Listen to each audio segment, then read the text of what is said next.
Para sa iyo.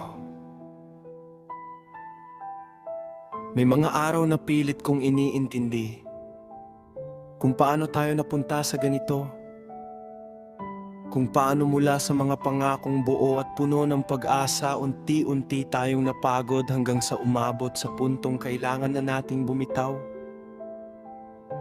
Masakit makita kang nasasaktan at mas masakit tanggapin na wala akong magawa para ayusin ang lahat.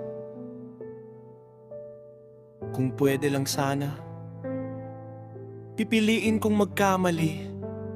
Pipiliin kong mali ang nararamdaman ko, mali ang nakikita ko, mali ang katotohanang unti-unti na tayong lumalayo sa isa't isa. Pero alam nating pareho, hindi na ito ganoon kasimple. May mga bagay talagang kailangan nating harapin, kahit pa ang kapalit ay ang pagkawala ng isa't isa. At kahit anong pilit natin kumapit, may mga pagkakataong ang tamang gawin ay ang bumitaw. Hindi dahil wala ng pagmamahal, kundi dahil iyon na lang ang natitirang paraan para hindi tuluyang masira ang lahat.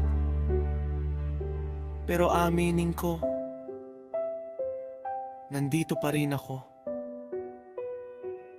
Sa bawat gabing iniisip kita, sa bawat alaala nating dalawa na paulit-ulit kong binabalikan, parang gusto kong bumalik sa simula, sa mga panahong simple pa ang lahat, noong hindi pa tayo kinakain ng mga desisyon na kailangang gawin.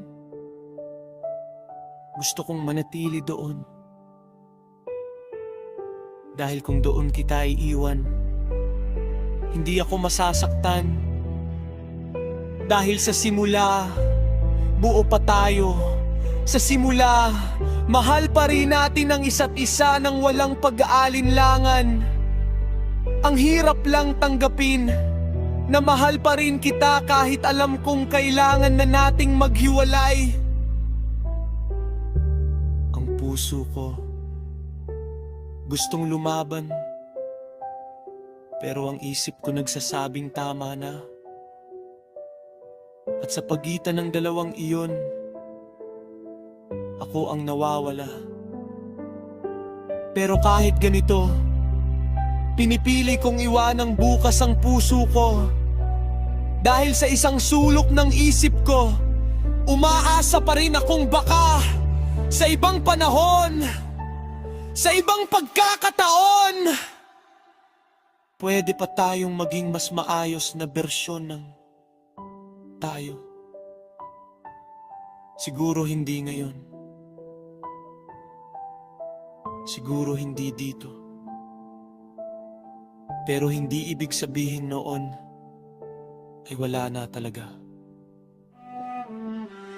Minsan, iniisip ko kung tayo lang ba ang hindi marunong makontento, o sadyang ganito lang talaga ang pag-ibig, hindi sapat kahit ibigay mo na ang lahat. At sa totoo lang, mas na-miss na kita. Hindi lang ikaw bilang taong kasama ko, kundi ikaw bilang tahanan ko.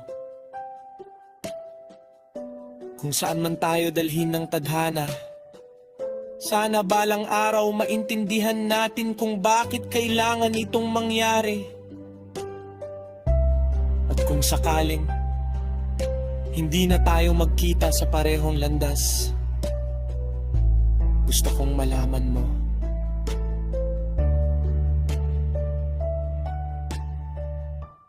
mahal pa rin kita.